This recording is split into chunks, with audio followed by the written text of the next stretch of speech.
Magandang tanghali po. Oras na para sa maiinit na balita.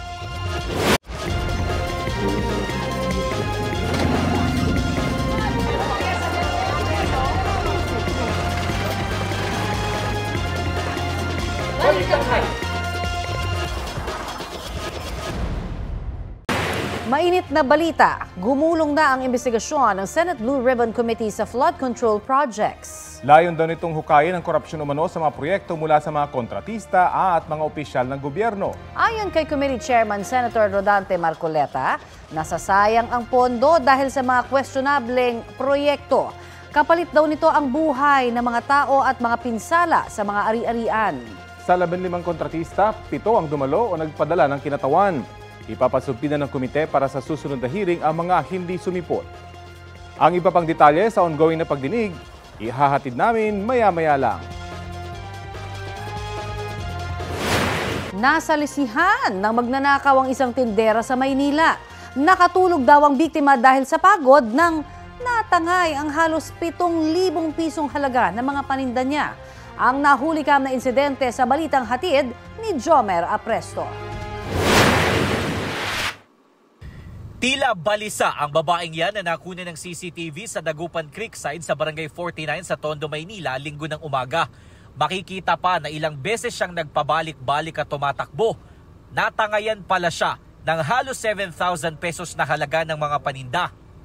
Ilang minuto bago ang pagnanakaw, makikita ang isang lalaki na napadaan sa lugar.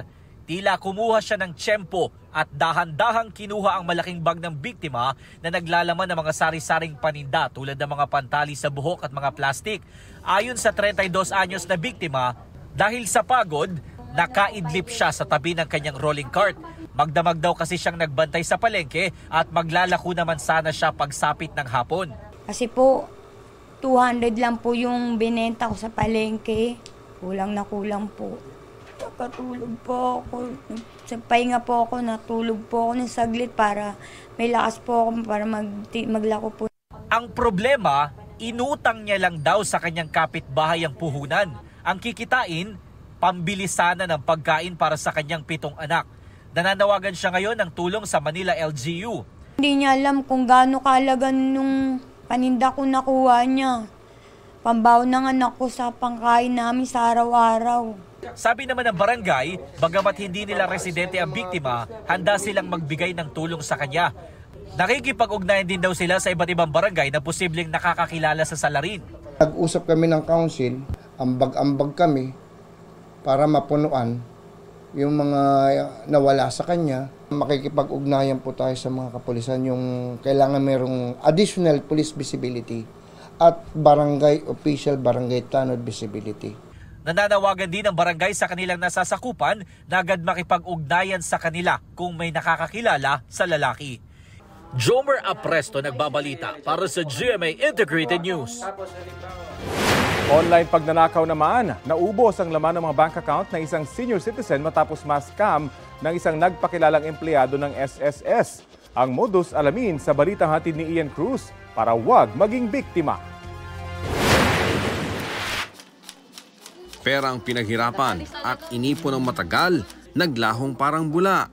Life savings ng isang senior citizen ang nadali ng scammer ayon sa kumakalat ngayong post sa social media. Base sa idinitalye ng anak ng biktima, alas 11 ng umaga nitong Huwebes nang tumawag sa kanyang ama ang nagpakilala raw na empleyado ng SSS.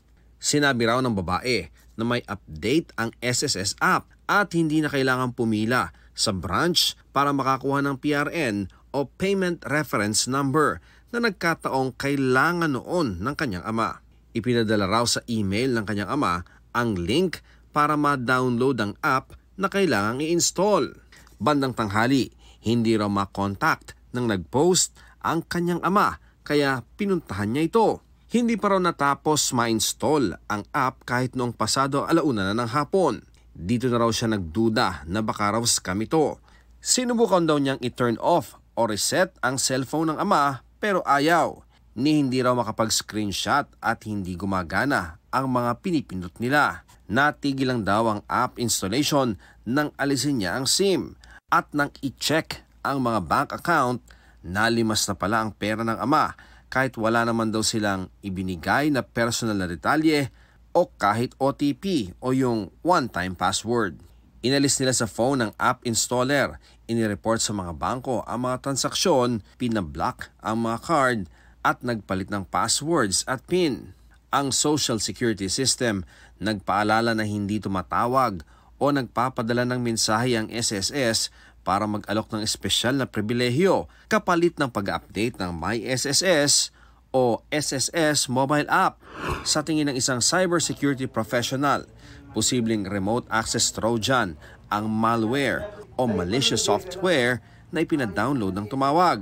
Kaya parang na-take over ng scammer ang cellphone ng biktima. When installed in your phone or in your laptop, the threat actor will have full access to your device and can even prevent the owner to operate the device. Nakikita niya lahat, nananavigate niya, na kung saan siya pupunta. Pag may pumasok na OTP, pupunta siya doon sa message, makikita niya. So, kung nag-transact siya, ang dapat daw tandaan para hindi mabiktima ng mga scammer, huwag kakagat sa mga text o tawag, lalo ng mga taong hindi kilala. Huwag tayo makipag-transaksyon dahil hindi tayo nakakasiguro na maganda ang kahinatnan nito. Ang PNP Anti-Cybercrime Group umaasang lalapit sa kanilang tanggapan ng biktima para matulungan nila. Sana matingnan namin, makausap yung biktima para malaman talaga natin kung ano yun. Ian Cruz nagbabalita para sa GMA Integrated News. Inaasang bago matapos ang Agosto, maglalabas ng desisyon ng LTFRB tungkol sa hiling na dagdag pasahe. Dininig kahapon ang petisyong 1 peso provisional fare hike ng mga transport group. Kung sakaling maaprubahan, magiging 14 pesos ang minimum na pasahe sa traditional jeep. 16 pesos naman sa modern jeep. Tanong ni LTFRB Chairman Attorney Teofilo Guadis III, hindi pa ba sapat ang provisional increase noong 2023? Sabi ng mga transport group, 5 piso na ang itinaas sa presyo ng kada litro ng diesel at tumataas din daw ang gastos sa pagpapaayos ng kanilang sasakyan. Hindi na rin daw mahintay ng transport groups ang fuel subsidy na ilalabas lamang kapag $80 per barrel na ang bentahan ng crudo sa world market. Sa nakalat na datos ng GMA Integrated News Research, wala pa ito sa $70. Simula sa August 29, kabilang na ang mga mangingisda sa magiging beneficiary ng 20 pesos kada kilo ng bigas. Ayon sa Department of Agriculture, halos 3 milyong mangingisda ang makikinabang sa murang bigas ng gobyerno. Balak ilunsad ang pagbibenta nito sa mga fish port. Kamakailan, isinama na rin sa mga beneficiary ang 20 pesos kada kilong bigas program ng pamahalaan ang mga magsasaka. Nagsimula ang Benteng Bigas Meron Na program ng gobyerno nito pong Abril sa Visayas. Unang sakop ng programa ang mga senior citizen, persons with disability at solo parents. Ito ang GMA Regional TV News. Oras na para sa mainit na balita ng GMA Regional TV mula sa Luzon. Natagpo ang patay sa loob ng kanyang bahay ang isang babae sa Dingras, Ilocos Norte. Chris, anong nangyari sa kanya? Connie, inimbestiga na ng pulisya ang insidente bilang kaso ng pagpatay. Natagpuan kasi ang babae na nakagapos ang mga kamay at may takip ang bibig. Lumalabas sa autopsy na may sugat siya sa kanyang ulo. Nawawala rin umano ang mga pera at alahas ng biktima. Ayon sa biyanan ng biktima, hiwalay na ang biktima at ang kanyang anak. May mga anak sila pero mag-isang nakatira sa nasabing bahay ang babae. Nang puntahan nila ang bahay ng biktima, doon na tumambad ang bangkay na walang suot na pang-itaas. Sa ngayon, inaalam pa ang motibo sa krimen at kung ginahasa ang biktima. Nagsasagawa rin ng CCTV backtracking ang mga otoridad para matugis ang mga nasa likod ng krimen. Naperwisyo naman ng peste ang ilang magsasaka sa Mangaldan dito sa Pangasinan. Naninilaw na ang dahon ng mga tanim na palay sa Barangay Lanas. Nangangamba ang mga magsasaka na umabot rin dito o rin ito sa buti ng mga palay. Ilang beses na raw silang nag-spray ng pesticide pero walang nakikitang pagbabago. Ayon sa Mangaldan Municipal Agriculture Office, tinamaan ng bacterial leaf blight ang mga pananim doon. Handa raw silang tumulong sa mga apektadong magsasaka. Makipag-unayan muna raw sila sa tanggapan nila bago gumamit ng pesticide. Ayon naman sa Department of Agriculture, hanggang kalahati ang pwedeng mawala sa aanihing palay kapag tinamaan ng bacterial leaf blight. Kaya iwasan daw ang labis na pagpapatuloy para hindi kumalat ang sakit.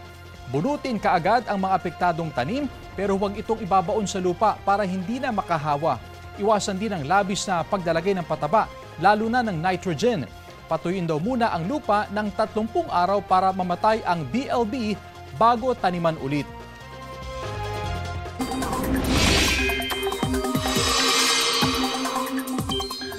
Nasa labas na ng Philippine Area of Responsibility ang Tropical Depression Juaning. Sa ngayon, namataan ng pag-asa ang nasabing bagyo 840 kilometers northeast ng extreme northern Luzon. Napanatili ng bagyo ang lakas nito na 55 kilometers per hour na hangin. May panibagong low pressure area naman na binabantayan sa Pacific Ocean. Mahigit 1,000 kilometro ang layo niyan sa Eastern Visayas.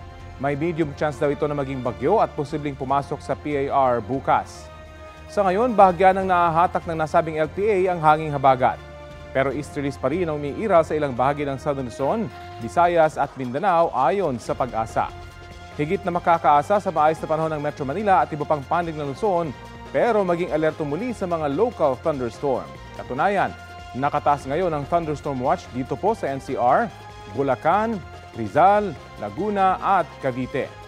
Tatagal ang babala hanggang mamayang alas 10 ng gabi.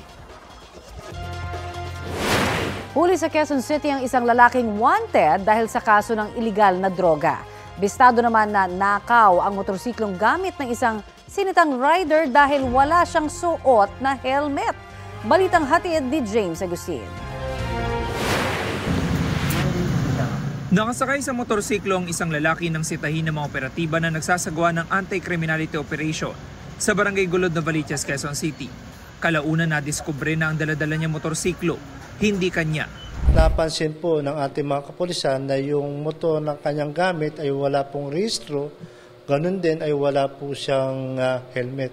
So siya po ay nilapitan at sinita at sinabihan kung may mga dokumento na hawak ay wala po siya maipakita. So nung aming makita, chinek ang engine chassis, ay itinawag namin dito sa aming opisina. Positibong kinilala na may-ari na sa kanyang motorsiklo na ninakaw sa Project 4 Quezon City noong Biyernes. Ayon sa biktima, ito ay nawala sa tapat ng kanyang bahay. So nung malaman niya na ito ay nawala, agad nagsadya sa aming himpilan at nag-report ng isang motor napping incident. Inaresto ang 32 anyos sa sospek na nahaharap sa reklamong paglabag sa New Anti-Carnapping Act. Ayon sa QCPD, dati na rin siyang nakulong sa parehong kaso, maging sa reklamong qualified theft at paglabag sa Comprehensive Firearms and Ammunition Regulation Act. No comment na lang po, sa korte na lang po ako papaliwanag. Sa parehong barangay natsyempohan din ng mga pulis ang isang lalaki na napag-alamang may existing warrant of arrest para sa kasong paglabag sa Comprehensive Dangerous Drugs Act. Isinilbi ito sa 42 anyos sa lalaki. Napansin po namin na yung lalaki na pasalubong sa amin ay iniiwasan po ang aming operatiba. So nang siya ay nalapitan at inalam ang kanyang pagkatao, ay chinek po natin sa tinatawag naming electronic warrant of arrest o e-warrant. Taong 2019 pa nakaso ng lalaki matapos manong mahulihan ng droga sa Quezon City. No comment po, sir. Nakapag-return of warrant na ang pulisya at hinihintay na lang ang commitment order mula sa korte. James Agustin, nagbabalita para sa GMA Integrated News.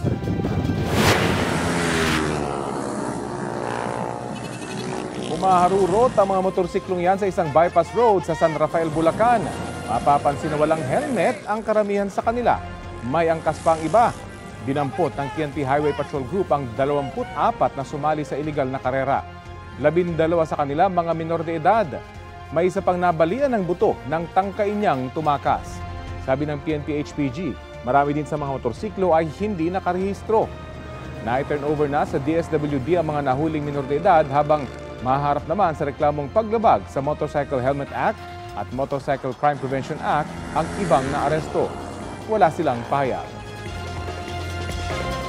Nakauwi na sa Pilipinas ang 39 na Pilipinong sa pilitang pinagtrabaho sa mga scam hubs sa Nigeria.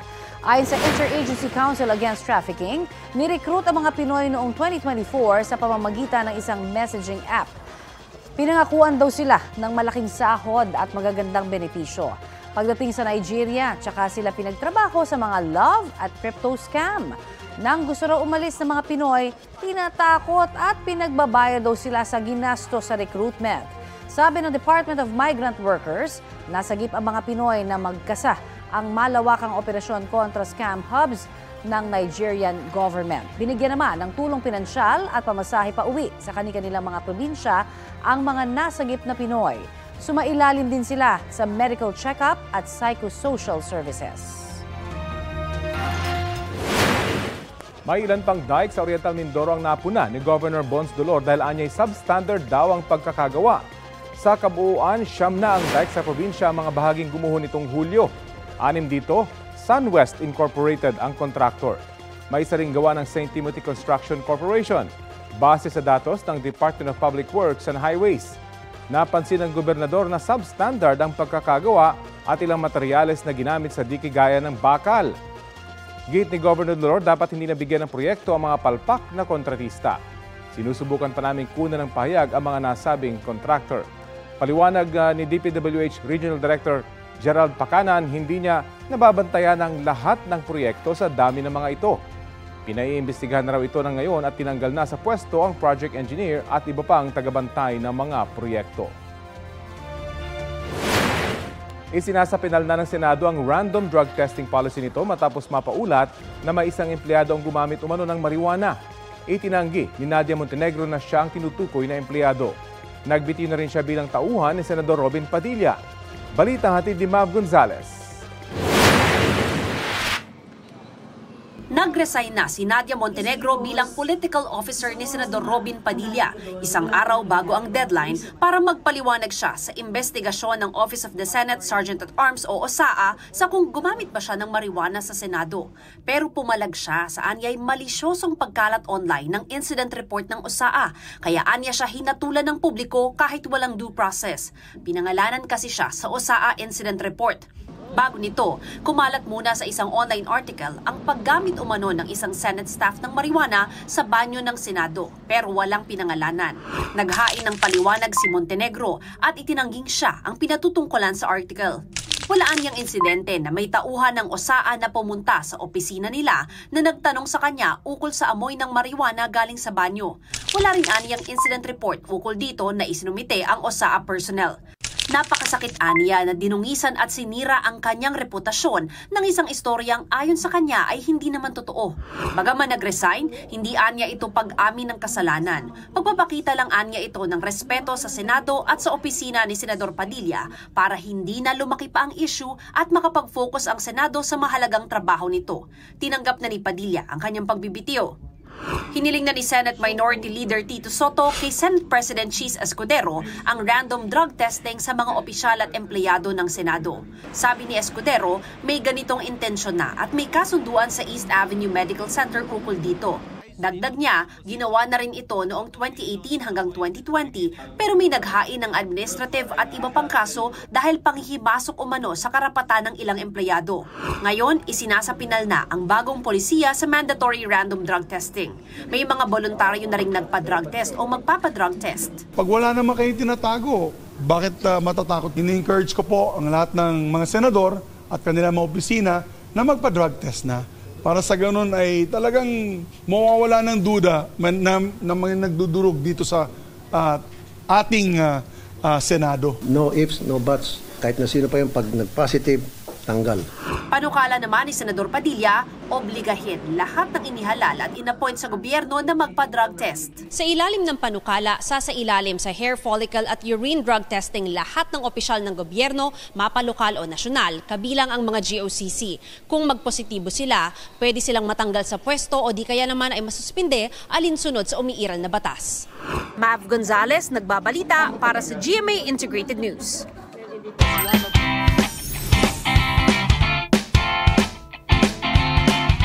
Panalo ng gold medal ang isang Pinoy karateka sa Hangzhou, China. Sumabak si third apelido sa 2nd Asian Karate Youth Open Championship and Training Camp. Nagkampiyon siya sa boys under-12 individual kata. Silver medalist naman si Isabella Varias habang bronze medal si Rafael Herrera. 3 silver medals naman ang naipanalo ng Philippine rowing team sa Pattaya, Thailand. Nakuha nila yan sa men's under-16 single sculls, women's under-19 double sculls at women's open double sculls. Good job sa inyo! Pinarangalan sa Grand Alumni Homecoming ang ilang natatanging jubilarian alumni ng University of the Philippines. Balitang hatid ni EJ Gomez. Napuno ng saya at pagbabalik-tanaw ang bahay ng alumni sa UP Diliman Campus sa Quezon City. Nagsama-sama kasi ang ilang jubilarian alumni ng University of the Philippines sa kanilang General Alumni Homecoming nitong linggo. Ang pagtitipon ngayong taon may temang isang UP, isang komunidad, pagbubuklod ng mga kalayuan, pagsulong sa kinabukasan. UP is not just an institution. This is our home. A home that embraces us, challenges us, and inspires us to make a meaningful difference in the world. Thank you for returning to your home and for being part of this vibrant community. And we want to show you that even though we are 65, 66 years, going on 70, may asim pa kami. Meron pang laban kami. And we will show you what it is to fight and to fight clean for this university and for our country. Ilang jubilarians mula sa iba't ibang class ang nagtanghal. Pinarangalan sa homecoming ang ilang Royal Diamond Jubilarians ng Class of 1959. Gayon din ang Diamond Jubilarians Class of 1965, Golden Jubilarians Class of 1975, Ruby Jubilarians Class of 1985, at Silver Jubilarians Class of 2000. Nagpakitang gilas ng kanilang hip-hop moves ang world champion dance group na UPIPS. Ang king galing sa pagkanta naman ang ipinamala sa performance ng UP Concert Chorus. Master of Ceremonies si Attorney Gabby Concepcion na alumna ng University of the Philippines. EJ Gomez, nagbabalita para sa GMA Integrated News. Hulikam ang pag-akyat ng mga estudyanteng yan sa metal barrier ng Center Island ng Mandurriao Diversion Road sa Iloilo City. Ang isang lalaking estudyante tila hindi pa sigurado kung tatawid o hindi. Ilang saglit pa, bigla siyang tumakbo patawid sa kabilang bahagi ng kalsada kahit marami siyang kasalubong na sasakyan. Ikinaalarma yan ng Iloilo City Traffic and Transportation Management Office. Delikado yan at maliwanag daw na paglabag sa anti-jaywalking ordinance ng lungsod. Maaring pagmultahin ng 50 pesos o makulong ng hindi lalampas sa isang araw ang mahuhuling lumabag dito. Ayon sa school principal ng Haro National High School, 5 grade 7 students at isang grade 8 student nila ang sangkot sa jaywalking. Ipinatawag na sila at kanilang mga magulang sa guidance office. Hindi raw alam ng mga estudyante na bawal ang pagtawid sa lugar. Nagmamadali raw ang isa sa kanila dahil hinahanap na siya ng kanyang ina. Nakikipag-ugnayan na ang lokal na pamahalaan sa paaralan para magsagawa ng lecture sa mga estudyante. Pinag-aaralan na rin na mas paigtingin ang kanilang anti-jaywalking operation. Kaugnay sa investigasyon sa umano'y katiwalian sa flood control projects ng gobyerno, kausapin natin si Baguio City Mayor Benjamin Magalo. Magandang umaga at welcome po sa Balitang Hali. Good morning, Rafi. Good morning po sa ating mga listeners. Opo, ano po sa tingin nyo ang dapat na maging prioridad sa investigasyon ng Senate Blue Ribbon Committee ngayong karamihan sa mga contractors na ipinatawag hindi naman na nakadalo? Well, I'm not really aware of what's going on right now, Rafi, no? Pero siguro ang pinaka-importante talaga is makolek muna yung mga dokumento. Importante kasi yung mga dokumentos Tapos, on the basis of those documents, saka siguro mag-interview ng mga contractors, ano? And then, o kaya, instead na contractors muna, kausapin muna yung DPWH. Siguro mga pag-explainin sa kanila, ano ba itong project na ito? Kaya explain to us itong project, ano ba yung process ninyo? And then after that, you call for the contractor. No? siguro yun ang pinakamagandang framework. Kailangan kasi sa investigation, may establish mo yung framework eh. Opo. Pero everything should be based on the documents na natanggap mo lahat. Importante kasi yung mga dokumento eh. Kasi pwede nang baka biglang mawala yung mga dokumento na yan. Nakakatakot. Mayor, bilang dati pong investigador, ano po yung mga red flags ba at ano mga dokumento partikular yung inyong hahanapin sa mga ganitong investigasyon? Unang-una sa Bids and Awards Committee, no? Tapos titingnan mo rin yung financial, meron yung FNCC, Financial Net Contracting Capacity, titingnan mo yan. Tapos titingnan mo rin kung yung mga nag-bid, ano ba yung percentage yung kanilang bid amount dun sa ano ba yun? May tawag na OBC ba yan? Yung budget sa actual na amount. ABC, sa ABC. Kasi ang titingnan mo dyan kasi yung kung 1% or 2% lang ay maramang rig bidding yan. Pero kung ang mga diferensya na mga 20%, ayan. Makikita mo talaga na may maayos na bidding yan. Ano?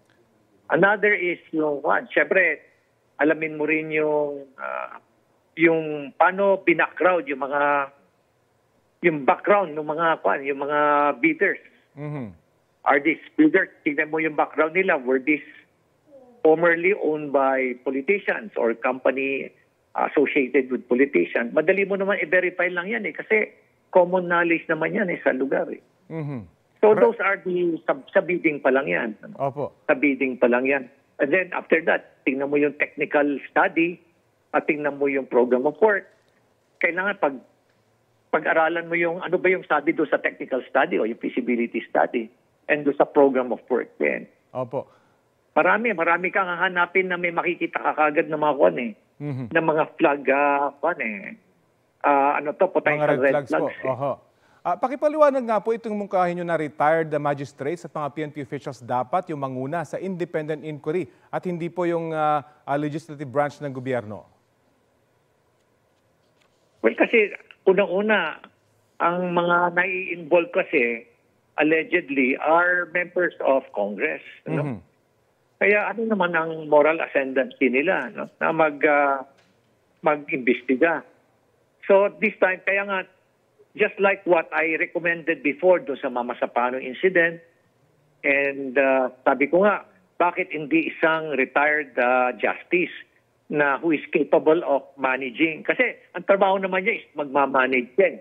No? But siyempre, kailangan din physically fit siya kasi talagang bibisita siya, aakyat siya sa bundok, maglalakad siya ng malayo. Nangyari sa amin yan kasi nung nag-imbestiga kami doon sa mga NIA projects, kailangan talaga magkaroon ng field inspection. Opo. So, maraming pero pinakamaganda rin someone who can interpret the law, apply the necessary laws, and at the same time have a good idea of how the bidding process is being conducted, pati na rin yung mga technical aspects ng infrastructure, kahit paano madali niyang pag-aralan. May panawagan po na pangunahan nyo. May panawagan po na pangunahan nyo yung investigasyon. Bilang retired PNP official din po kayo. Ano pong priority nyo kung sakaling ganito ang mangyari?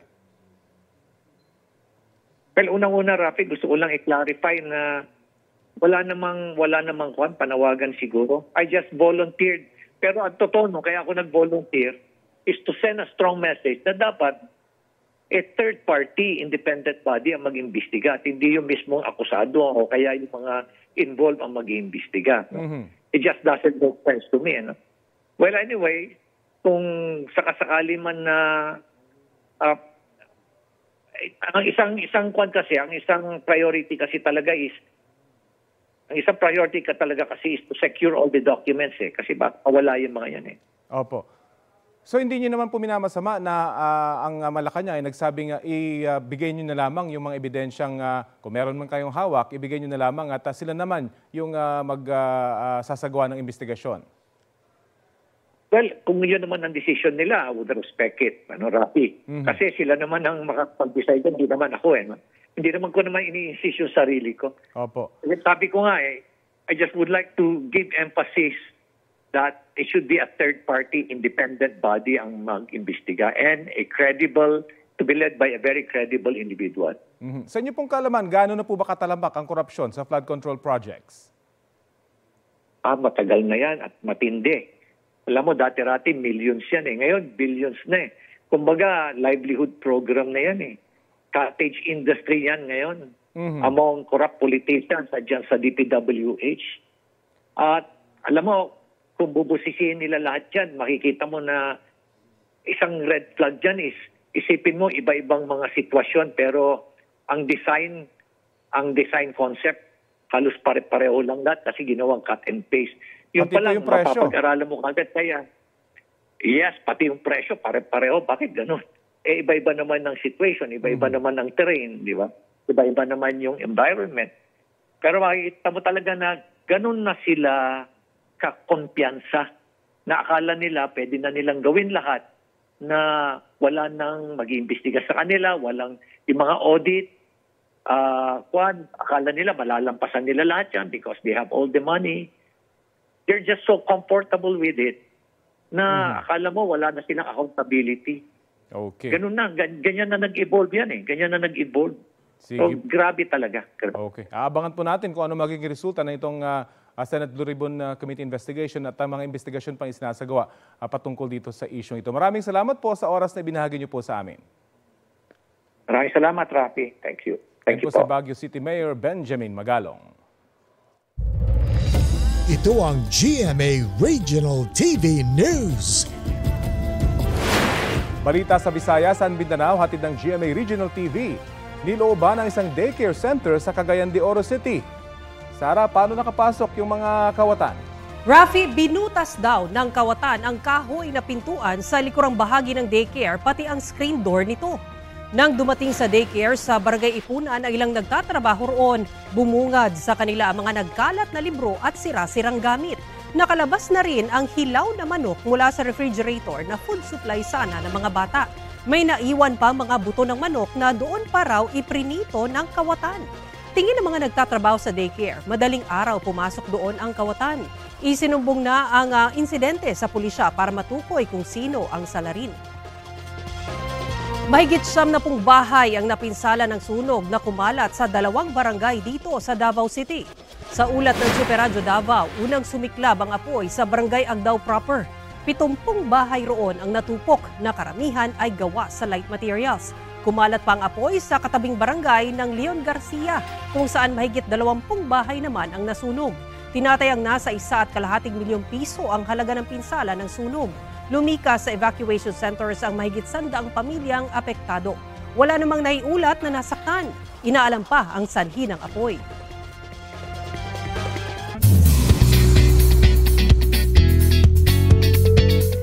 Heto na po ang latest kay Bitoy. Matapos ang 3 dekada ng pagpapatawa, certified kapuso pa rin si comedy genius at Pepito Manaloto star Michael V.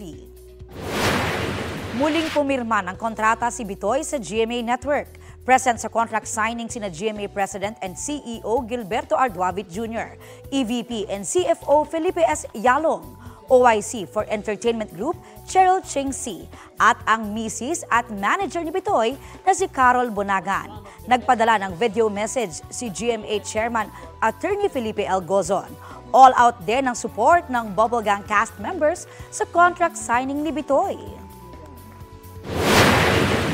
Getting you to join Bubble Gang in 1995 was one of the best decisions that GMA Network has ever made. You have elevated GMA's entertainment standard through every TV show and movie that you have done with us and every character you created. The man is a phenomenon. I mean, a creative force, one of the unique talents, di ba? Kung meron sigurong pwedeng tawagin na na living legend na mabibilang mo siguro sa daliri ng isang kamay, siguradong isa na siya. This man is man with your own word na pag sinabi niya, I will stay. Talagang ever loyal talent ng GMA, si Bitoy. Salamat, Bitoy. And speaking of Bubble Gang, this year ay nagse-celebrate ang Kapuso Gag Show ng 30th anniversary. Sabi ni Bitoy, dapat abangan ng mga kababol ang upcoming grand concert ng Bubble Gang sa October. The show never gets old. Yung ideas, yung comedy, parang palaging up to date. So I think magtatagal pa to. As long as merong audience na gustong maging masaya.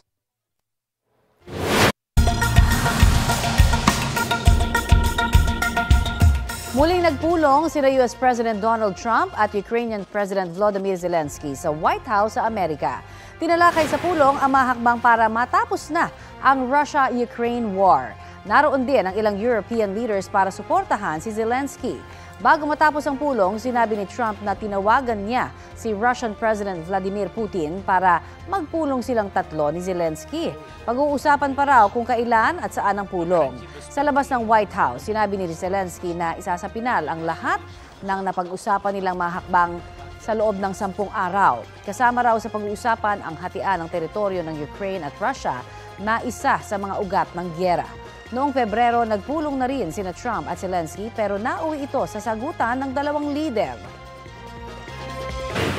Arestado ang 7 taong nagpapatakbo ng umano'y illegal gambling hub sa isang gusali sa Makati City. Ayon sa PNP Criminal Investigation and Detection Group, 5 banyaga at 2 Pinoy ang nahuli.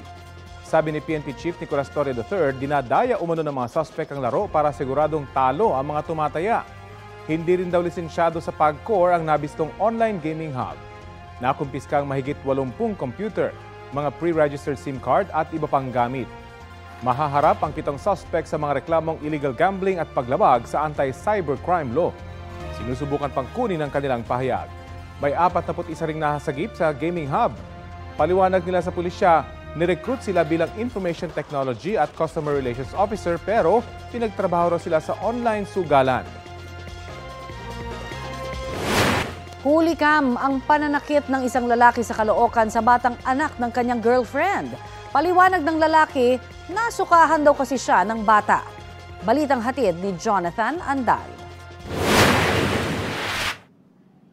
Nabasag ang ngipin at nagkapasa sa labi. Yan ang lumabas sa medico legal ng 6 na taong gulang na lalaki na navideohang sinasaktan noong August 5 sa Barangay 175 Caloocan. Sinampal, tinadyakan sa ulo, binuhat sa leeg at sinikmuraan ang bata. Ang may gawa, boyfriend ng kanyang nanay. Dahil sa nangyari, kinuha siya ng kanyang tsuhin at inilipat sa bahay niya sa katabing Barangay 176. Doon na pinuntahan ang bata ng mga taga Caloocan Police, Caloocan City Social Welfare Department at barangay officials matapos mag-viral ang video ng pananakit. Pwede po tayo mag-refer sa mga national institution kagaya ng mental para po kung may trauma man na naiwan dun sa bata, maiayos po natin. Galit na bumalik sa police station ang tsuhin ng bata. Nagtaloan niya sila ng kanyang ate na nanay ng bata dahil tutol itong kasuhan ang boyfriend. Napanood niyo po yung video. At first, she expressed disappointment. And then, after nun, nagbati ulit sila. Kaya yung ate ko galit sa amin na nandito kami ngayon sa police. Ayaw niya pong kasuhan yung lalaki. Dahil? Mahal niya daw po. Nagtatrabaho abroad ang ina ng bata. Sinusubukan pa naming makuha ang kanyang panig. Sa ngayon, hindi pa maaaresto ang inirereklamong lalaki. Yung incident ay nangyari po noong August 5 at nag-report po sila sa amin ng August 12, which is 7 days after na po yung pangyayari. Kaya lagpas na po siya sa reglementary period natin. Po! Kasama ang barangay officials, pinuntahan namin ang inirereklamong lalaki sa kanyang bahay. Bagong gising siya nang pumayag magpa-interview at tila amoy alak ayon sa barangay. Sumuka po sa bibig ko. Akala ko ibang tao. Pero ba't naman po ninyo sinampal? Hindi ko sinakal na ito pag-isig ko. Niyakap ko nga. Sabi niya, Daddy. Ayun lang na ko, Daddy. Humingi na raw siya ng tawad at sinabing ngayon lang anya ito nangyari. Matagal lang po humingi ng tawad. Yan yung nanay lang po kausapin. Ano sabi po ng nanay? Okay naman daw po kami. Hindi siya galit? Nagalit din. Sasampahan na ng reklamong child abuse sa piskalya ang lalaki. Jonathan Andal, nagbabalita para sa GMA Integrated News. Sa isang panayam, itinanggi ng ina ng bata ang sinabi ng kapatid na ayaw niyang kasuhan ang kanyang nobyo. Kinausap daw niya ang kanyang nobyo na huwag magtatago at sumuko na sa pulis. Pumunta naman daw sa pulisya ang inirereklamong lalaki para sumuko pero hindi inaresto dahil kailangan daw munang sampahan ng reklamo ang lalaki. Dahil napahiya na raw siya sa ipinost na video ng kanyang kapatid, pinanindigan na niyang huwag kasuhan ang kanyang nobyo at ang kapatid na lamang niya ang sasampahan ng reklamo. Sinasaktan din umano ng kanyang mga kapatid ang kanyang anak. Uuwi raw siya sa Nobyembre para kunin ang anak.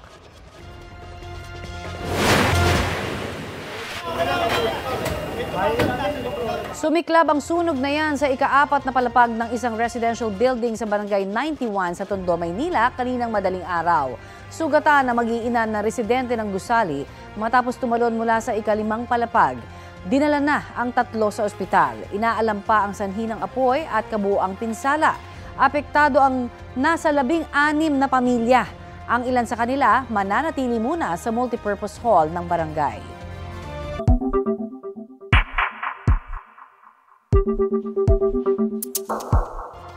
Sumagot na ang kampo ni Vice President Sara Duterte sa inihaing motion for reconsideration ng Kamara sa Korte Suprema. Kaugnay po yan sa apela ng Kamara na baliktarin ang desisyon ng Supreme Court na unconstitutional ang articles of impeachment laban sa bise. Ayon kay Attorney Michael Powa na bahagi ng defense team ni Vice President Duterte, kahapon sila nagsumite ng komento o opposition sa naturang apela. Hindi raw sila magbabahagi ng kopya nito sa media bilang paggalang daw sa Korte Suprema. Hindi na rin daw sila magbibigay ng iba pang pahayag kaugnay nito. Update na tayo sa pagdinig ng Senado sa mga flood control project ng gobyerno at may ulat on the spot si Mav Gonzalez. Mav? Rafi, pinasabina ng Senate Blue Ribbon Committee ang mga construction companies na inisnab ang pagdinig ukol sa flood control projects ngayong araw. Sa 15 inimbita kasi, 11 lang ang sumagot at sa mga ito, 7 kumpanya lang ang dumalo ang may-ari o abogado. Kaya naman nagmosyon si Senador Ronald Bato de la Rosa na ispasabina na sila sa susunod na pagdinig. Move for the issuance of subpoena to those absent invited resource persons, particularly yung mga contractors, Mr. Chair, to require them to be present in the next hearing. I so move, Mr. Chair. I think the motion is in order. No objection. The motion is carried. Iniimbestigahan ngayon ng Senado kung may anomalya sa mahigit 500 billion pesos na halaga ng flood control projects ng gobyerno na awarded sa 15 contractors na tinukoy ng Pangulo kamakailan. Sabi ni Blue Ribbon Committee Chairman Senador Marcoleta, bilyon-bilyon ang inilalaan ng gobyerno sa flood control projects kada taon pero perwisyo pa rin ang baha sa bansa. Titingnan ngayon ng komite kung may irregularidad sa bidding at awarding ng mga proyekto at kung dekalidad at epektibo ba ang mga natapos ng proyekto. Simulat sa poll, hindi aniya tugma ang listahan ng mga pinaka-flood prone na probinsya sa listahan ng mga nakakakuha ng pinakamaraming flood control project. Dagdag ni De La Rosa, kung naipatupad talaga ang mga proyekto, bakit patuloy pa rin ang baha? Sabi pa ng ilang senador, marami rin daw proyekto ang niwalang maayos na description. Ipinisinta ni Marcoleta ang larawan ng mga palyadong flood control project. 80% ang lupa, 15% semento at 5% lang ang bakal, kaya hindi naman daw talaga tatagal. Sabi naman ni Senador Erwin Tulfo, dapat pangalanan ang mga opisyal na sangkot sa flood control project. Sino-sino ang kumita habang libu-libong Pilipino ang nalulunod sa baha? Mr. Chair, we cannot hide behind technicalities anymore. Names must be named, heads must roll. Hindi ito pamumulitika o pagsira sa reputasyon ng kahit sino. Nais ng kumiting ito na gawing makabuluhan at produktibo ang bawat pagdinig. Rafi, nagpapatuloy ang pagdinig ngayon at kasasabi lang ni DPWH Secretary Manny Bonoan na undergoing validation yung mga reports na merong mga ghost projects. At ang sabi niya ay tingin niya meron ng mga ghost dito sa mga flood control projects. Rafi? Maraming salamat, Mav Gonzalez.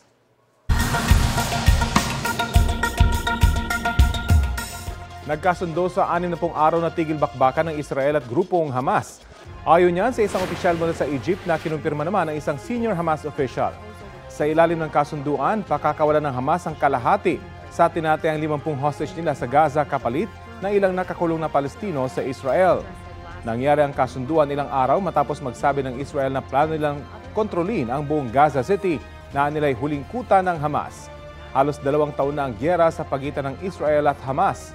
Mahigit 62,000 Palestino na ang nasawi dahil sa gulo.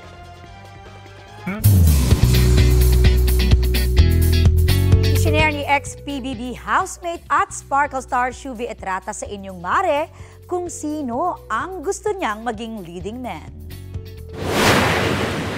Sige, Alden. Ay, kay Alden. Baka naman, di ba? Baka naman. O si Kuya Dennis Trillo, actually. Workmate goals pala ni Shuvi, sina Asia's multimedia star Alden Richards at Kapuso Drama King Dennis Trillo. Ikinuwento rin ni Shuvi sa Inyong Mare na looking forward siyang makatrabaho si Kapuso Primetime King Ding Dong Dantes. Bibida sina Shuvi at Ding Dong sa upcoming series na Master Cutter.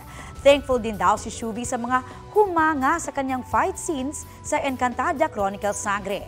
Naglaban na kasi ang karakter niyang si Veshdita at si Sangre Terra Bianca Umali. Aminado si Shuvi na na-challenge siya sa action scenes. Naging challenge talaga siya sa akin. So, ginawa lahat po ng workshop sa Sparkle, inatinan ko action workshops, and masaya ako na nagbunga naman siya. Naging sobrang ganda ng mga fight scenes sa Encantadia. More pa, marami pa, sobrang dami niyo pang mapapanood.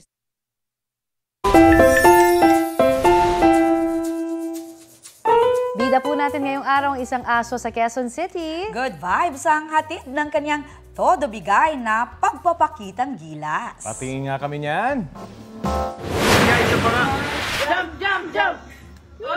Ay, nako. Meet Shanks, ang 7-month-old mixed breed dog na always performance ready. Kwento ng uploader na si Rainier na nagmemorienda siya kasama ang mga kaibigan nang lumabas si Shanks at kanyang lola Nelia. Game na game naman daw na nakikipagkulitan si Shanks sa tuwing sinasabihan ng jump, jump o biro tuloy ng netizens o si Nanay Nelia naman. Ang nakakaliw na video meron ng 7.5 million views at pinusuan ng 1.7 million netizens. Shanks, ikaw ay... Trending! Cutie Pie, sana makilala ko. At ito po ang Balitang Hali. Bahagi kami ng mas malaking misyon. Ako po si Connie Sison. Rati Tima po. Kasama niyo rin po ako, Aubrey Carampel. Para sa mas malawak na paglilingkod sa bayan. Mula sa GMA Integrated News, ang News Authority ng Filipino.